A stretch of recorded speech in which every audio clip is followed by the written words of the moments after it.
We unpack. We unpack. We unpack. Coming to you live, Boxing Ego Unpack. Yeah. We unpack. We unpack. We unpack. Coming to you live. Wow. The WBA gets in the way of Errol Spence versus Yordenis Ugas, and a series of crazy and controversial tweets now exposed from people who are closely associated within the WBA. I'm gonna talk about that in this video. We unpacked. What up, fight world? It's your boy Ego, and I'm back with some more boxing. Listen, I don't know how you found my video, but somehow, some way, you've arrived. Appreciate y'all. Please help others find the content. If you enjoy the video, throw a like on the video. It takes a few seconds. It's free, it's painless, and it informs others that this is the content they're looking for.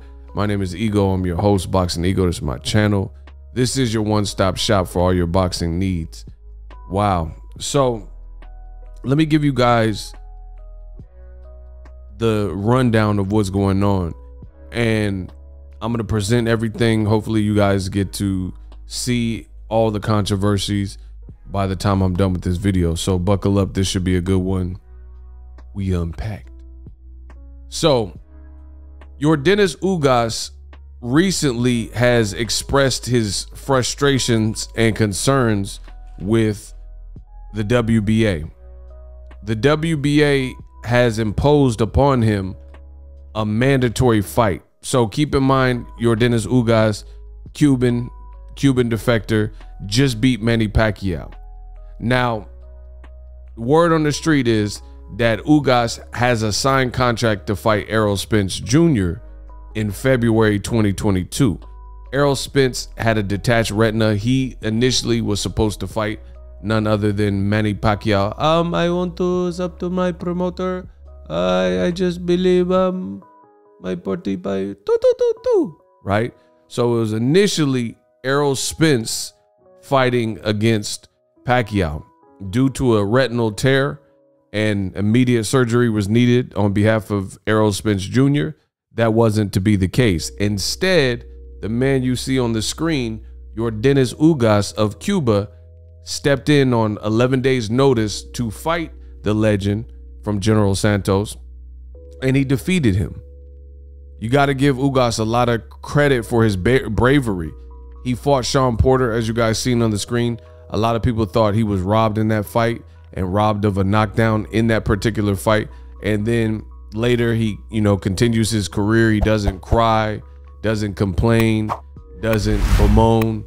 He just gets the job done and continues focusing on his career and being better.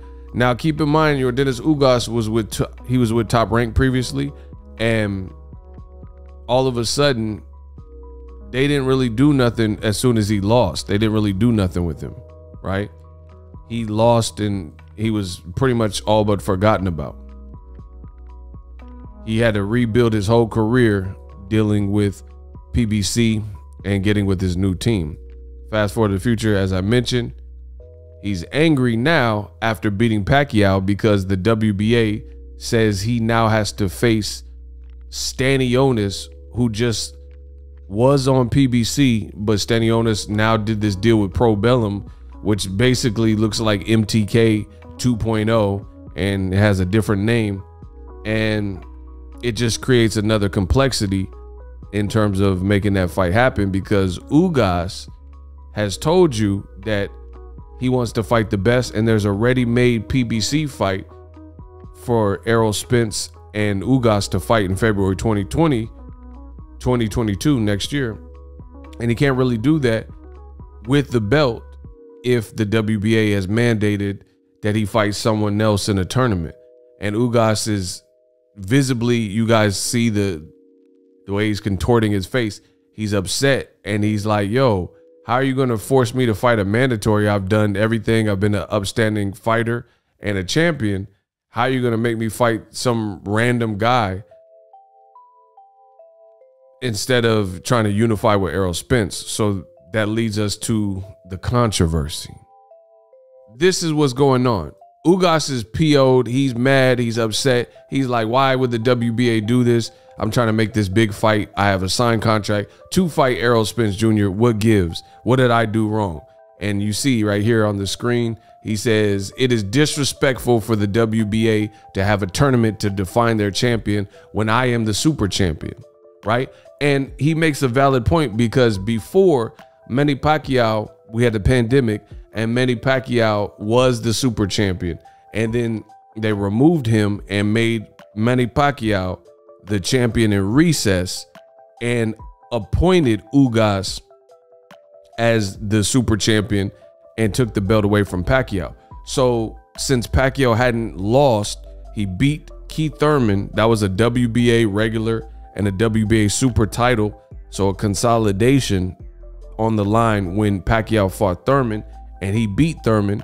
There was no controversy there. So Pacquiao was the super champion. But since he hadn't fought, and since the Thurman fight, they said, we can't just hold your spot in line.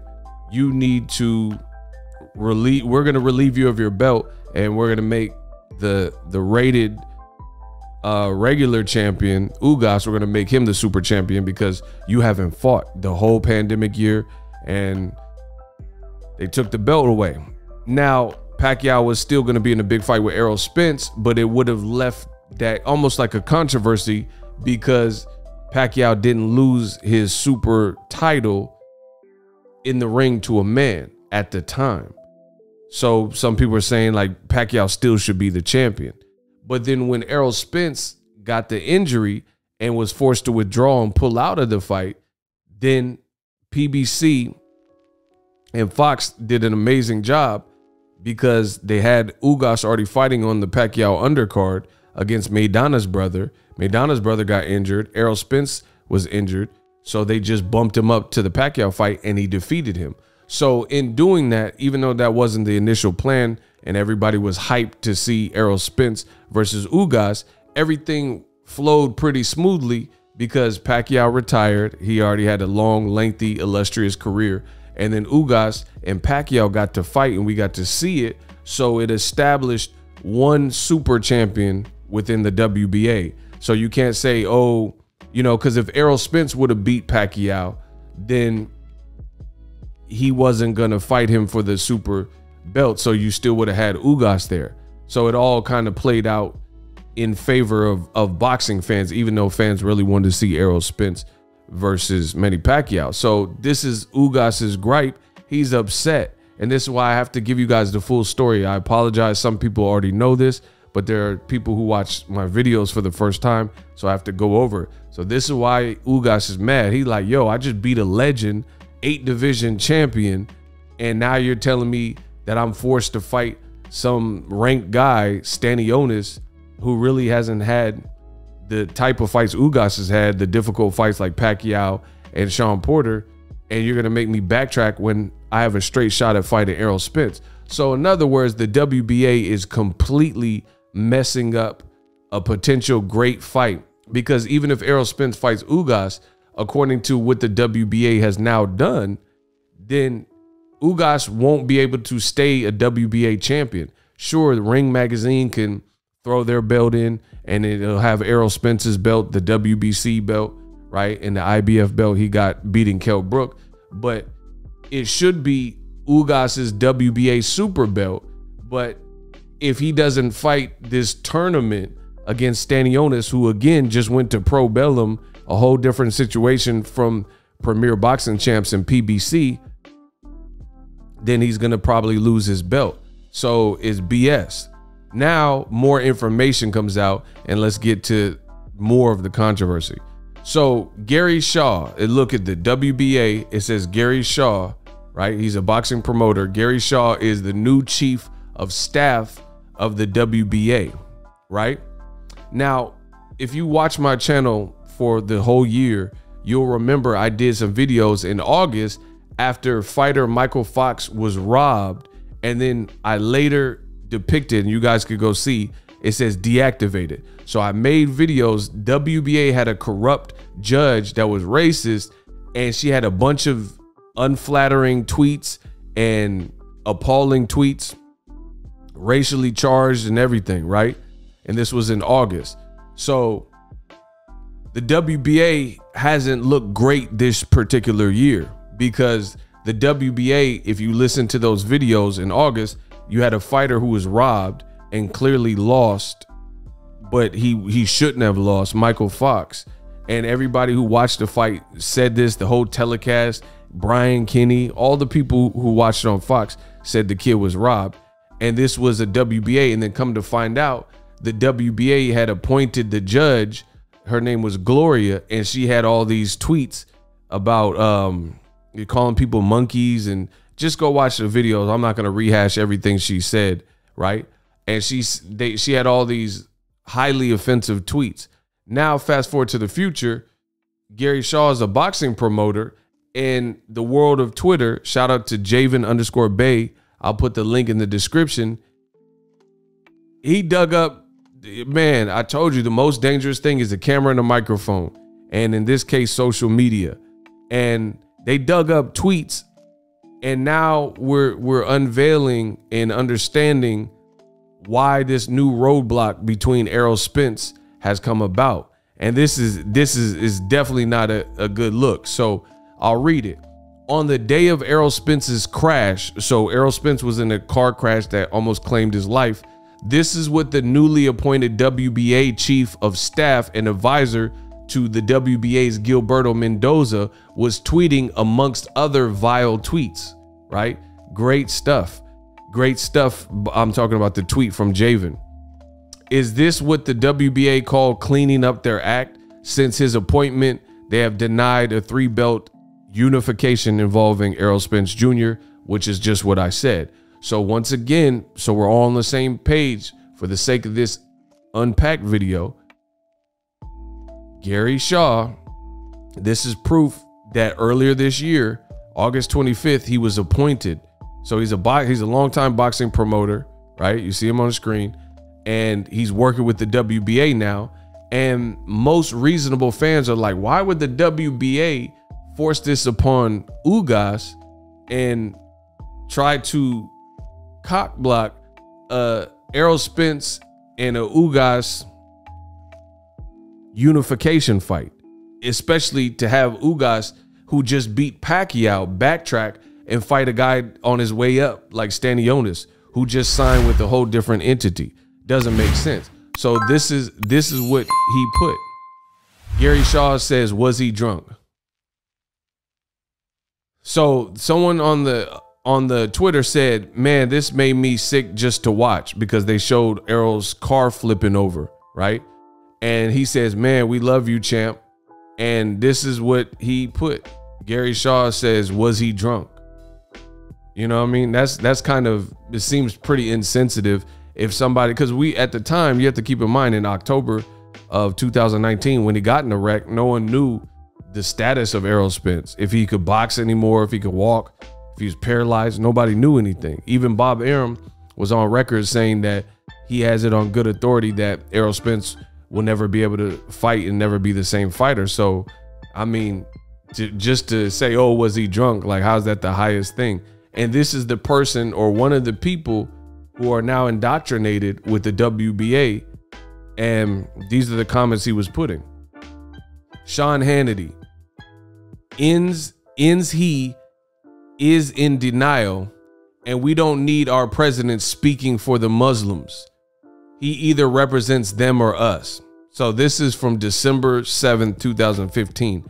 So you see, when Obama was in office, he says we don't need our president speaking for the Muslims, right? Then he tagged these people. He said, must be because he was Jewish. You know how Obama feels about the JEWSs, right? So these are, again, these racially charged innuendos with people who are affiliated within the WBA. 15 states will not accept any Syrian refugees and growing. Hope Obama has enough bedrooms for 10. Tell his daughters to dress nicely. So once again, this is reportedly from Gary Shaw's account, and he's the staff of the WBA directives or whatever. And this is this is his previous thoughts and what he's putting out there, right? Someone said, in the Oregon standoff, it isn't fair to ponder how different authorities would be responding if armed militants were Muslim or black. We all think you're a Muslim, and he's misspelled "you're."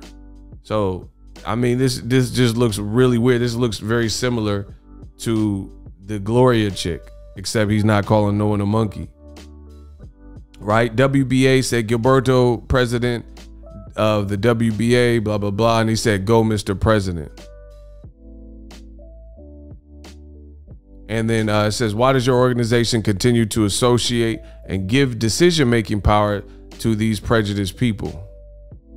My boy Ari in the comments. The WBA is full of racist POS, shaking my head. Boxers need to start boycotting this organization.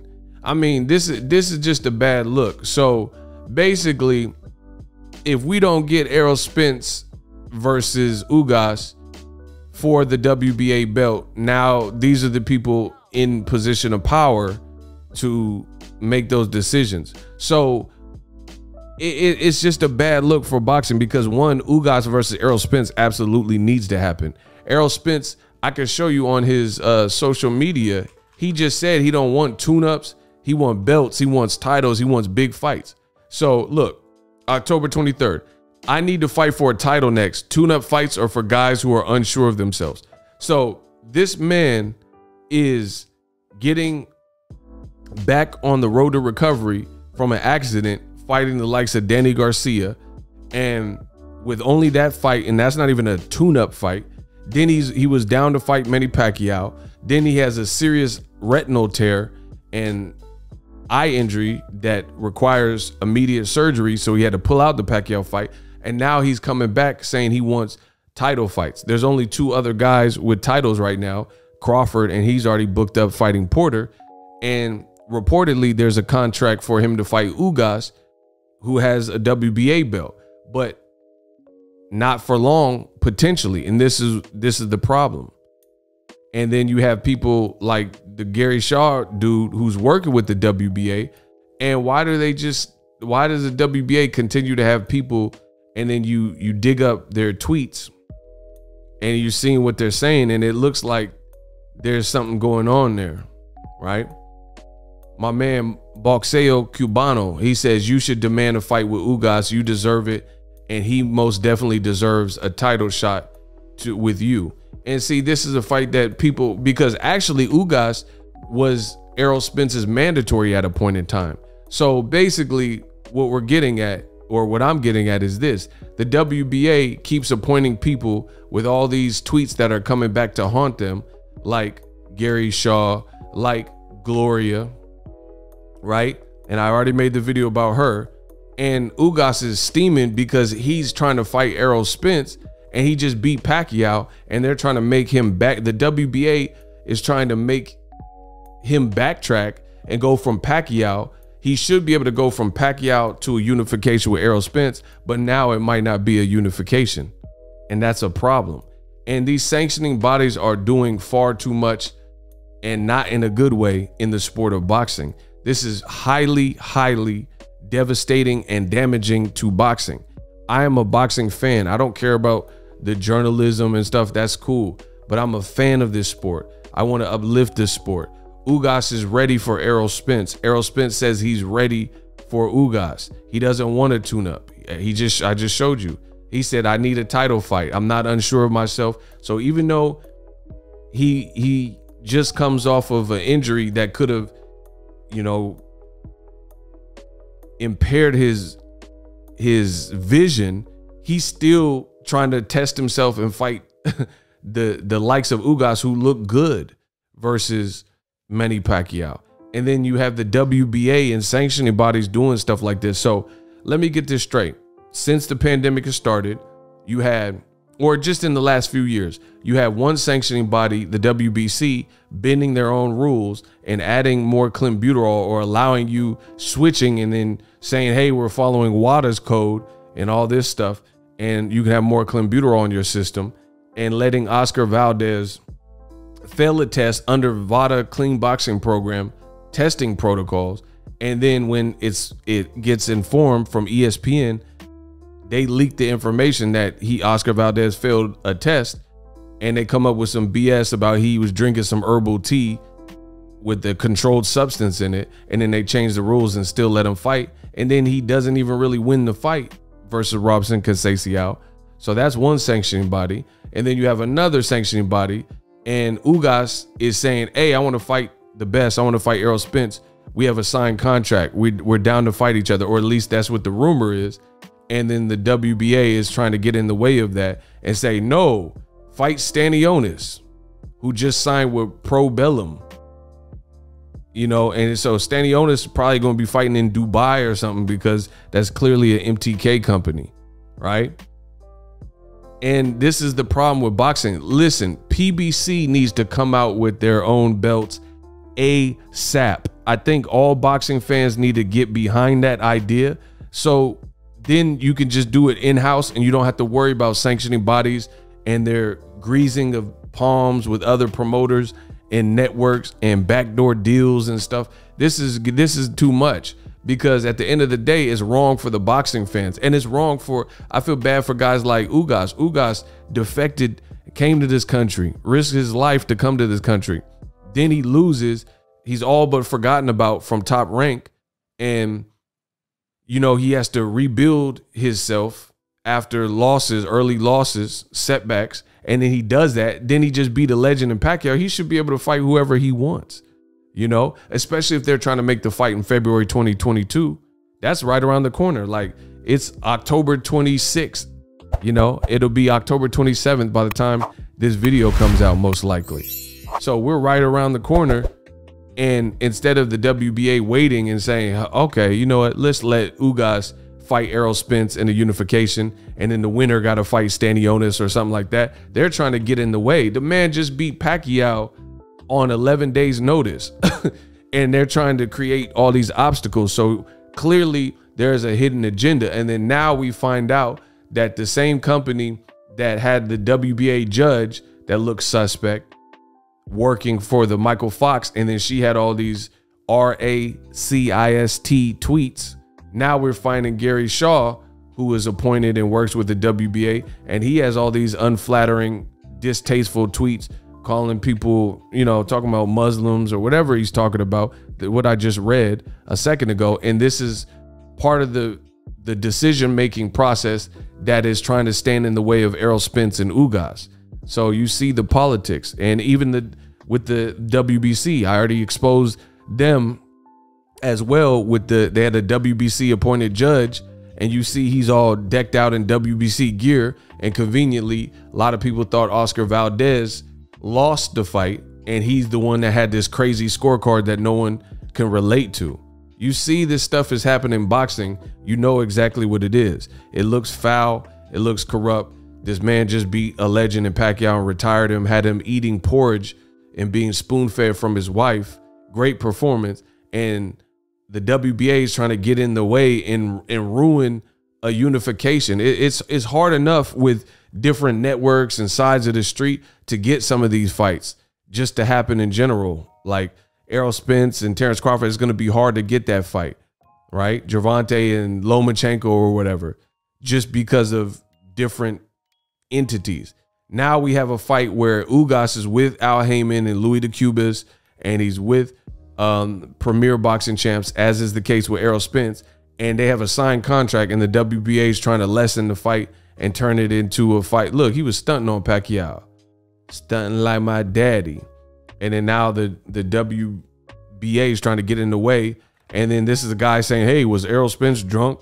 And he's in charge of making decisions that impact Errol Spence now. I mean, that's not even professional. Drop your thoughts in the comment section. Hopefully you guys understand the frustration. PBC needs to make their own belts and just be done with it. And then have their own, just like the UFC, own in-house Kumite, blood sport type tournaments. And you don't have to worry about all these sanctioning bodies who are clearly ops and working for other promoters or working to try to prevent PBC's rise or meteoric rise or whatever they're trying to do and stagnate it. Ugas, he just beat a legend. He should clearly be able to fight who he wants. And if it's a guy like Errol Spence, that's a fight that should be happening with his current belt. He shouldn't lose his belt because of Stanionis. Stanionis just fought Luis Collazo, and Luis Collazo got hurt in the fight. Why is that? Why do we need to see that before Errol Spence unification? I thought unifications trump situations and mandatory. Come on, man. Boxing got to do better. We unpack.